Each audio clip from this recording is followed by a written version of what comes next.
ម៉ាឡេស៊ីបោះស្បែកមុខចោលសៀមថាជាអ្នកដាក់បង្កាយគ្រាប់បែកខ្លួនឯងដើរជន់ខ្លួនឯងហើយយកលេសទម្លាក់កំហុសមកលើកម្ពុជា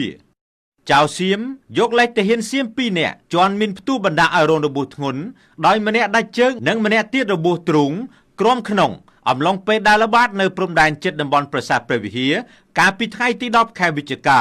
ដើម្បីផ្អាកការអនុវត្តកិច្ចព្រមព្រៀងសន្តិភាពកម្ពុជាថៃជាបន្ទាន់រួមទាំងពន្យាពេលដោះលែងវីរៈកងទ័ពកម្ពុជាទាំង18រូបដោយគ្មានពេលកំណត់ប៉ុន្តែពេលនេះមិត្តម៉ាឡេស៊ីបានបោះស្បែកមុខចោលសៀមថាជាអ្នកដាក់បង្កាយគ្រាប់បែកខ្លួនឯងដើរជន់ខ្លួនឯងហើយយកលេសទម្លាក់កំហុសមកលើកម្ពុជានេះបើយោងតាមការឲ្យដឹងពីលោកឆាងលីកាងរដ្ឋមន្ត្រីក្រសួងវិទ្យាសាស្ត្របច្ចេកវិទ្យានិងនវានុវត្តន៍នៃប្រទេសម៉ាឡេស៊ីជាការពិតណាស់ចៅសៀមប្រហែលជាភ្លេចហើយថាក្រៅពីដាក់ក្រុមអង្កេតការអន្តរជាតិ AOT ឲ្យឃ្លាំមើលសភាពការនៅតាមបណ្ដោយព្រំដែនមានចំនួនកម្ពុជាថៃសហរដ្ឋអាមេរិកក៏បានឲ្យម៉ាឡេស៊ីបាញ់ផ្កាយរណបពីលើអាកាសដើម្បីតាមដានសភាពការព្រំដែនកម្ពុជាថៃផងដែរដើម្បីធានាភាគីទាំងពីរគោរពបទច្បាប់និងកិច្ចព្រមព្រៀងសន្តិភាពដោយលោកឆាងលីកាងរដ្ឋមន្ត្រីក្រសួងវិទ្យាសាស្ត្របច្ចេកវិទ្យា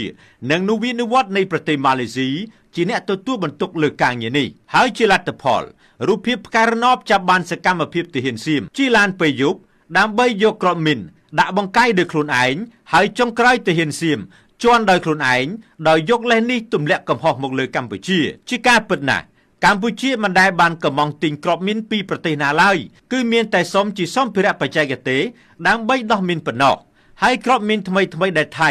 ទើបតែថតបង្ហាញដើម្បីមួសបង្កាច់កម្ពុជា